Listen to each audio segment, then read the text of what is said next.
Advantages of a Traditional Center for Compelling Modernity.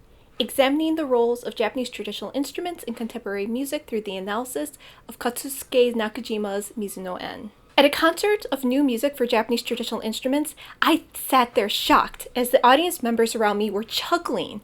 On by Toshishiro Mayozumi was being performed on the stage by kozuzumi, otsuzumi, and noh-kan instruments. I found this piece's incorporation of a traditional bass with modern modifications exciting. However, the audience, filled with mostly older Japanese music enthusiasts and students of performers, erupted with shocked giggles every time one of the drummers made a long, loud yo or ho call, or the noh-kan performed fiercely high notes. I realized that if an audience of Japanese music lovers couldn't understand the brilliance of a music based on its own inherited history, then changes to research approaches was needed to more effectively transmit the appreciation of new Japanese music based off its own traditional heritage to a broader world of modern music. This paper questions the role of traditional instruments and performer-composers within modern music, through revealing the process of modernizing a traditional bass on its own inherited musical aesthetics and musical theory. This is accomplished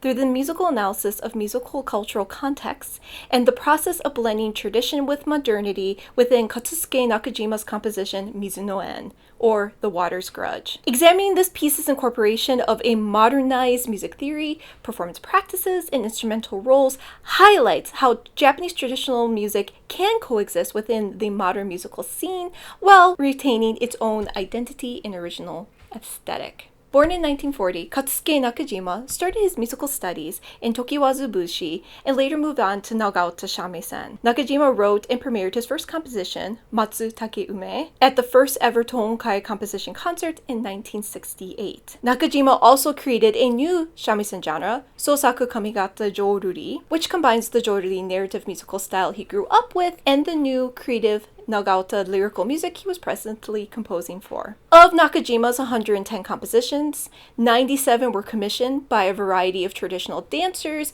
in search of new music. Nakajima sadly passed away December 24th, 2009. Nakajima's composition style can be described as a master of word painting. Nakajima always started with the poetry, or lyrics, reading them over and over again until he could imagine the image of the music. Nakajima's musical inspirations included multiple shamisen performance styles from lyrical, jōruri, and minyo genres, as well as Western opera, which he frequented with his wife.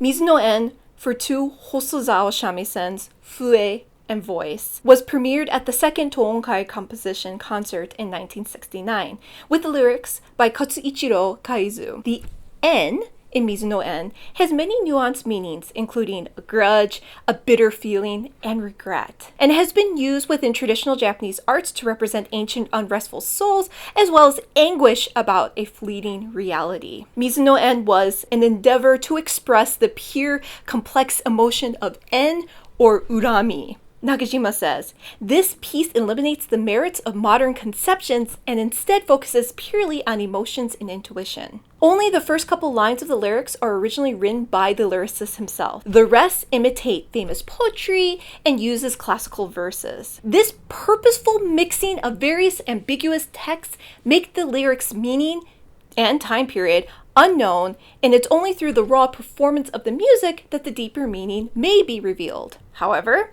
depending on the performer, the performance does change greatly, meaning the music's deeper meaning is varied and up for debate. Because of this, Mizu No En has one of the most dedicated fans from both Nagaota and Nihon Buyo of all of Nakajima's compositions. However, because both the lyrics and the music don't tell a clear story and instead invoke a multitude of nuanced emotions surrounding the dark depths of the water, this piece is also one of the hardest to perform. Aside from the ambiguous musical expression, another issue plaguing the broader reception of this piece is notation. In the case of Mizu No En, the score is published in Kensei Kaifu. The notation, vertically written, read right to left, includes a few notational marks inspired by Western scores, and both the shamisen and vocal parts, with a few cues for the fue musical line. Because few musicians and researchers can read the score to Mizu No En, widespread appreciation of this piece is quite limited. However, transcribing the notation into staff notation can be misleading because how a note is heard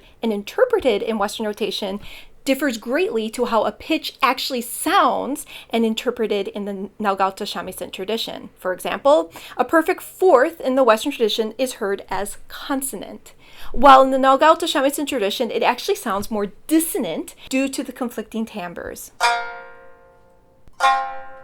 Another limiting factor for Mizu No En is the instrumentation and overall sound appearing to sound strictly traditional.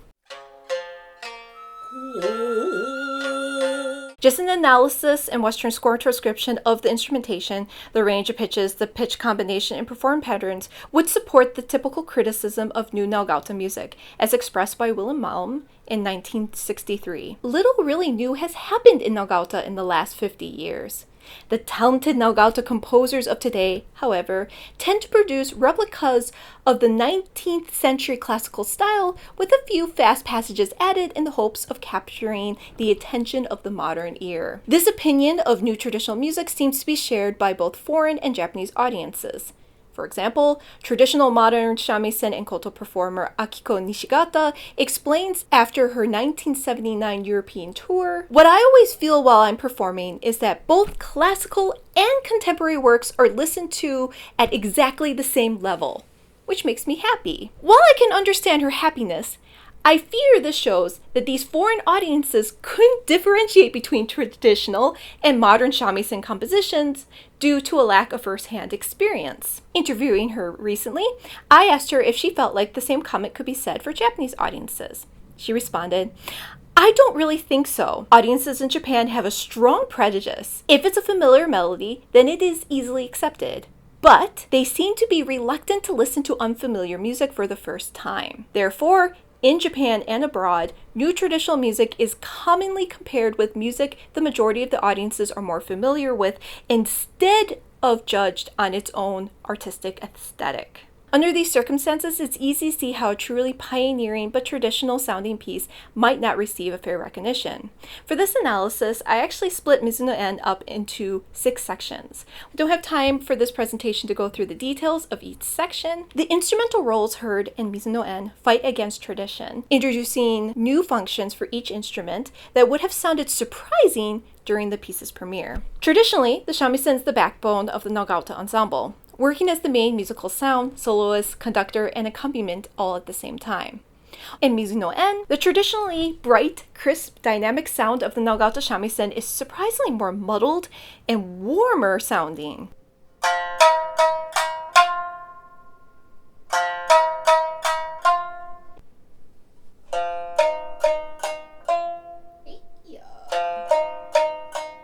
This new sound is created by changing the Nagauta shamisen's bridge and plectrum. The Nagauta bridge, which is typically thin, tall ivory bridge, is replaced with a shorter, wider water buffalo horn bridge containing lead pellet inserts that add weight to and elongate the sound. The plectrum has been replaced with an even thinner, lighter plectrum. This combination of opposite forces allows the performer to play quick, clean passages, more typical of Nagauta music, while also more lyrically long and ambiguous sounds as heard in other shamisen genres like jiuta. This allows the music to focus on the most effective musical expression to portray the feeling of each ambiguous lyric and musical pitch. Traditionally, Nagauta singing style is characterized by a beautiful, lower voice with natural vocalization and contrasting falsetto moments. Mizu No En uses only one voice, eliminating the contrast between individual and group singing. Instead, the one voice alone needs to perform all of the musical expression of the text. This piece feels heavy and almost burdensome for one lone voice. The fue traditionally is utilized as the atmospheric enhancer. The shinobue embroiders the vocal and shamisen melodic lines, and the noh-kan expresses ma, or the emphasis of space between two sounds. This expression of ma is typically supported by the drums, making the role of the fue, especially noh-kan, synchronized with the role of the percussion ensemble. However, Mizu No En only utilizes the fue. Symbolizing the light flickering on the mysterious water, the fue must perform both a traditional and two new modern roles. Role number 1, independent solo instrument.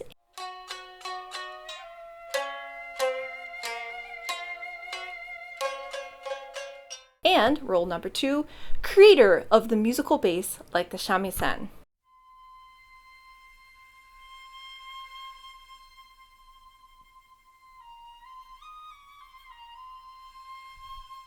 This trend continues with the noh-kan as well. For example, in section 1, the noh-kan's pattern combination is made up of 3 smaller patterns. 1, ohyarorura. 2, hyoruri. And 3, roruraria.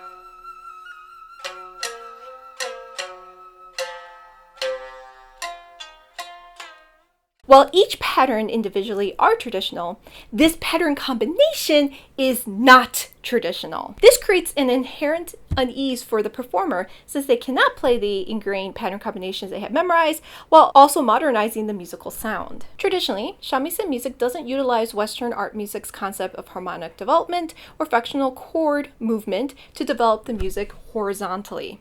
Instead, the focus is on contrasting sounds, or a combination of pitches whose timbres, tunings, and performance techniques greatly contrast side by side to develop the music vertically. These contrasting sounds are formed from the combination of 2 or more contrasting timbral instruments within the same ensemble or a sequence of tones using intentionally different timbral performance techniques. No instrument of the Edo period is better equipped to perform contrasting sounds than shamisen itself. This is because each of the 3 strings on the shamisen were constructed to express different sounding timbres. The first and lowest string has a harmonic buzz called sawai.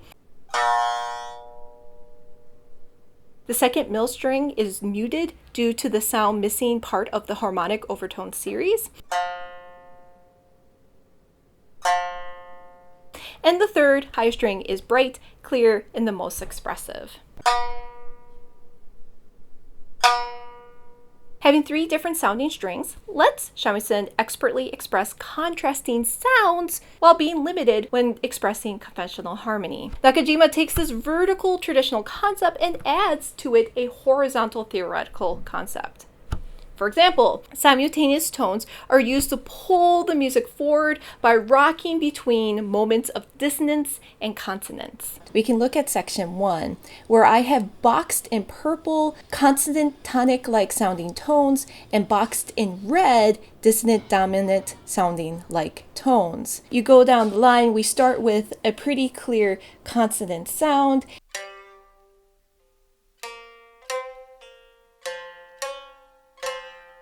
And then this shifts very quickly to a dissonant, dominant sound.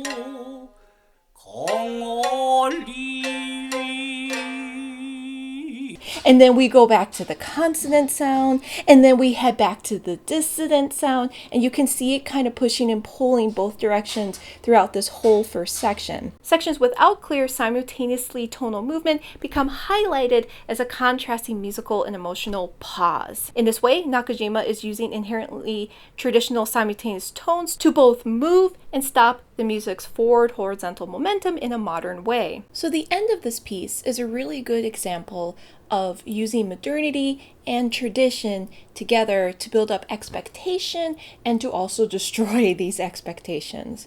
For example, from section 5, at the very end of the piece, we start with an ainote, which really just means instrumental section, where the two shamisens are playing a duet against each other. And it's a very exciting, fast-paced, cool-sounding duet with lots of syncopated rhythms, a couple extended techniques, and overall is pushing and driving the music forward until we finally hear a high he in the noh-kan.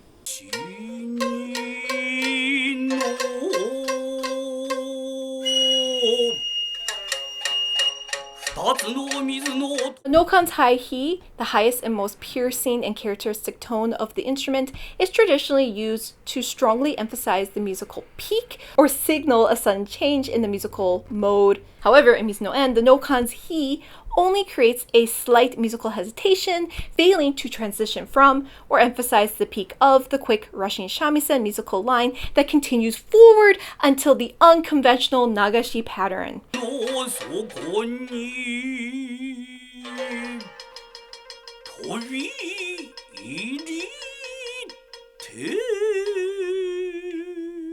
This also eradicates any expectation for a traditional dangire. In traditional Nagauta music, dangireis are very standardized. We start with the taiko drum, or shimidaiko here, then the noh-kan comes in and plays its pattern, then the voice and the shamisen do a little bit more, and after noh-kan finishes its concluding pattern, we hear a kakegoe from the hayashi, or the drummers, then we have the high he, and shamisen ends on shan.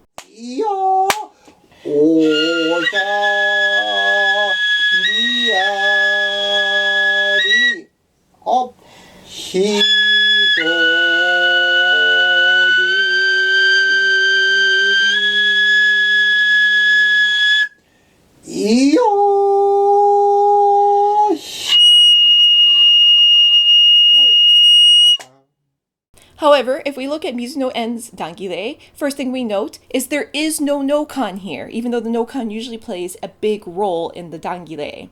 Instead, only shinobue is being performed. Furthermore, this first introductory pattern isn't done by even the shinobue. It's actually sung by the voice, which is singing similar to what a noh-kan would play, but a lot softer and a lot weaker. Then we get to our concluding pattern, which once again is not played by the noh-kan, but is played by the shinobue. If you look at the lines, the overall melody of the direction it's going is really similar to what the noh-kan is doing. However, once again, the shinobue sounds weaker and loftier compared to the demanding, strong noh-kan. Lastly, if we look at the concluding notes played by the shamisen, which is a double dissonant 4-sharp unison pitch, this is not typical of niigari tuning. Usually we would end on a 4-sharp 7 because it sounds more conclusive.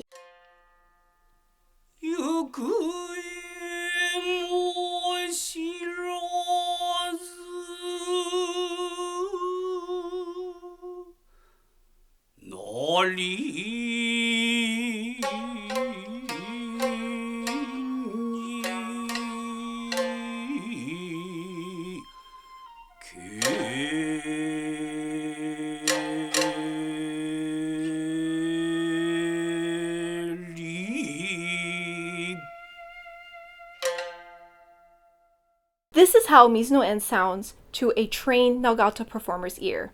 A hauntingly beautiful, pioneering modern composition with a deep musical rhetoric that is connected to its inherent musical history, musical practice, and traditional culture. Nakajima modernizes the music through a complex web of musical practices, historical roles, and deeply developed traditions through new and creative compositional solutions. This piece excites traditional performers because it both challenges them to express and think about music in new ways while letting their instruments naturally perform how, historically and culturally, they were developed to perform. However, due to knowledge transmission limitations and how performer-composers are received in modern music, the reception of Mizu No En is limited to those who study and participate within the Nagauta tradition. Bonnie Wei concludes her book, Composing Japanese, Musical Modernity, by saying, "Globalization also makes a space for the engagement of composers with the traditional music of Japan, something that's happening not infrequently in the creative work of non-Japanese as well as Japanese composers and is a very modern way of proceeding." What I hope for is the opposite, for globalization to make space for the engagement of performer composers within the modern music scene. To do this, researchers and musicians need to be more open to different ways of expressing and analyzing a broader modern music theory. It is my hope that this analysis of Mizu No En has revealed new potentials for Japanese traditional instrumental roles and performances within contemporary music when enriched by ideas and traditions from their own history, further expanding the possibilities for music making around the world. Thank you.